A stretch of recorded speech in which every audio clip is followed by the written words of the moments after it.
ओम सिद्धिविनायकाय नमो नमः प्रणमामि ध्यायामि।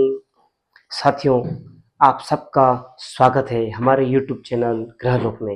मैं पंडित लोकेश पालीवाल आपके समक्ष उपस्थित हूँ मिथुन राशि का फलादेश। जी हाँ, यह साप्ताहिक फलादेश है जो कि 13 अक्टूबर से 19 अक्टूबर तक का रहेगा। इस सप्ताह में आप अपना फलादेश जानकर विशेष आप लाभान्वित हो सकते हैं। अपने शेड्यूल में कुछ चेंज कर कर आप कुछ बातों का ध्यान रखकर विशेष लाभान्वित रह सकते हैं। तो इस सप्ताह में हम जो सारी बातें बताते हैं चंद्र गणना से बताते हैं। चंद्र विचरण इस समय इस सप्ताह में मिथुन, कर्क, सिंह, कन्या चार राशियों के ऊपर रहने वाला है।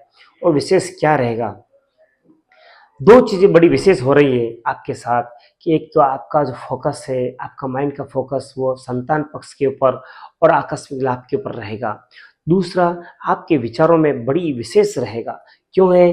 क्योंकि लग्न पर चंद्र गुरु की जो गज केसरी योग बना हुआ यह बड़ा ही विशेष है। फिर लग्नेश बुध जो है वो पंचम भाव में गए हैं, मंगल के साथ गए हैं, तो कुछ पारिवारिक समस्याएं आपको रह सकती है। विशेष रूप से संतान संबंधी आपको कुछ चिंता विशेष रहेगी और विचारों में बड़ी विशेष लग्जरी आएगी और आपका कार्य सुसंपन्न होगा। तो यह विशेष था। अब आपके लिए विशेष यह है कि आप जो सोच रहे हैं वो अवश्य करें। सोचना तक ही आप सीमित ना रहें तो अच्छा रहेगा। फिर अगर इससे आप आगे बढ़ते हैं तो निश्चित तौर पर घर परिवार में और धन में ये आपको विशेष समृद्धि दिलाने वाला होगा। कहीं से अगर पैसा रुका हुआ होगा आपको मिल जाएगा।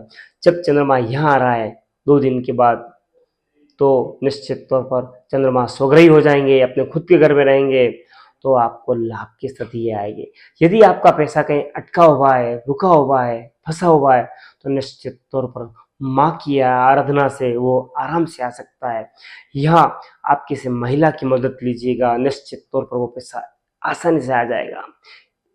फिर बात करें जब चंद्रमा यहाँ आ जाएगा सिंह का, तब केतु के साथ ग्रहण योग बनाएगा, तो आपकी क्रेडिट वहाँ पे डाउन हो सकती है, बिल हो सकती है, आपकी महत्वाकांक्षाओं में कमी आ सकती है।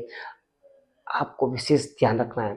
अपने से जो छोटे हैं उनसे संबंध आप मधुर रखेंगे, बोलने में आप ध्यान रखेंगे तो अच्छा रहेगा। फिर बात करें चंद्रमा जब यहाँ आ जाएगा चतुर्थ भाव में, तो निश्चित तौर पर यह आपके लिए विशेष नहीं होगा। क्यों? कि चतुर्थ शुक्र चल रहा है, चतुर्थ सूर्य चल रहा है, तो 2 ग्रह पहले से चल रहे हैं, चंद्रमा तीसरा आ जाएगा, तो निश्चित तौर पर आपको लास्ट के जो 2 दिन हैं आपको बड़ा विशेष ध्यान रखना है। कोई नई चीज नहीं लानी है और संबंध मधुर रखने हैं। माता से भूमि, भवन, वाहन इन सब का जो उपभोग करेंगे आप, बड़ा जो है सावधानी पूर्वक करेंगे, बाकी नुकसान की स्थिति अवश्य बन रही है।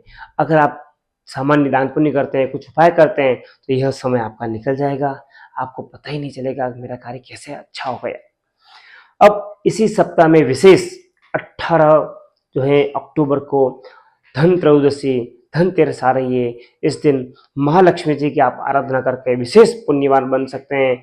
महालक्ष्मी के लिए आप कनक धारा स्तोत्र का पाठ कर सकते हैं, श्री सूक्त का, लक्ष्मी सूक्त का पाठ कर सकते हैं। श्रीफल और जो है माता रानी को जो पसंद फल है, क्या है, अनार है, कोटम्बड़ी है, सीताफल है, ये जो फल है आप माता रानी को अर्पित करें और विशेष फलवान आप बने।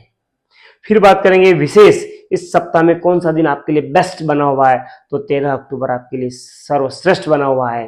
फिर ये कौन सा कलर आपके लिए अच्छा है, तो निश्चित तौर पर ऑफ वाइट है, वाइट है, येलो है, पिंक है, ये कलर आपके लिए बेहद महत्वपूर्ण है। इनको धारण करके आपकी मानसिकता पॉजिटिव रहेगी, आप जो सोचोगे वो अवश्य पूरा होगा। फिर बात करें कौन सा दिन आपको अवॉइड करना है, तो निश्चित तौर पर 18-19 का जो समय है अक्टूबर, ये आपको विशेष ध्यान रखने वाला है। अगर इन दोनों में 2 दिनों में आप ध्यान रखते हैं तो सप्ताह के 5 दिन आपके बेस्ट रहेंगे। फिर बात करें विशेष बिंदुओं के ऊपर, हेल्थ के ऊपर। जब भी हेल्थ की बात करते हैं तो लग्न और रोग भाव 2 देखते हैं। तो लग्नेश जो है आपका बुध है, मंगल के साथ गया है। हाथ पाँवों में आपको अकड़न जकड़न रह सकती है, चोट लग सकती है और विशेष मानसिक परेशानियां कुछ विशेष रह सकती है। फिर संतान पक्ष से भी आपको उनके स्वास्थ्य को लेकर भी आपको चिंता हो सकती है। फिर बात करें लव की, तो लव के स्थान पे मंगल और बुध बने हुए हैं। निश्चित तौर पर अगर घर परिवार में नहीं जानते हैं, वो जान जाएंगे, हो सकता हो आपके लिए कुछ समस्या रहे, तो समय देखकर आप अवश्य अवगत कराएं तो अच्छा रहेगा, बाकी संबंधों में खटास रह सकती है। फिर बात करें हम रिलेशन की, निश्चित तौर पर रिलेशन इस समय आपके लिए बेस्ट बने हुए हैं, शानदार बने हुए हैं। आउटसाइडेड आपके जो रिलेशन है बहुत बहुत अच्छे रहेंगे। इनसाइडेड यानी घर के अंदर की जो स्थिति बनी हुई है वो मध्यम बनी हुई है। फिर बात करें आपके कैरियर की, कैरियर के स्थान पे लॉर्ड सैटर्न यानी शनि भगवान विराजमान है और आपके राशि से वो दशमस्थ हैं।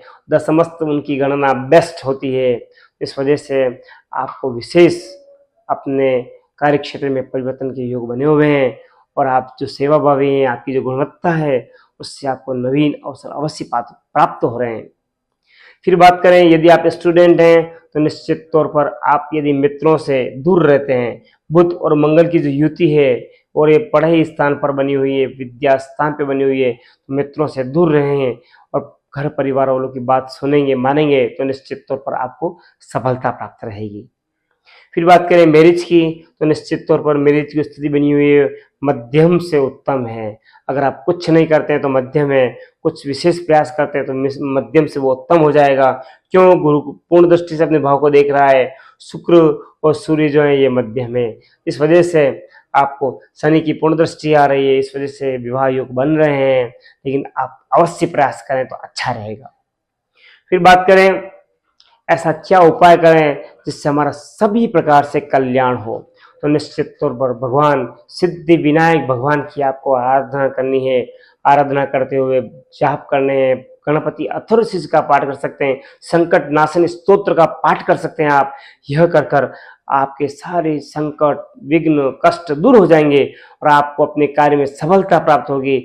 आप जो है जो सोचेंगे वही चरितार्थ होगा। अगर मेरी बातें आपको अच्छी लगी हो, मित्रों से परिवारजन से शेयर करें, लाइक करें, सब्सक्राइब करें। नीचे कमेंट बॉक्स में ओम गं गणपतये नमः, सिद्धि विनायकाय नमः अवश्य लिखें। धन्यवाद।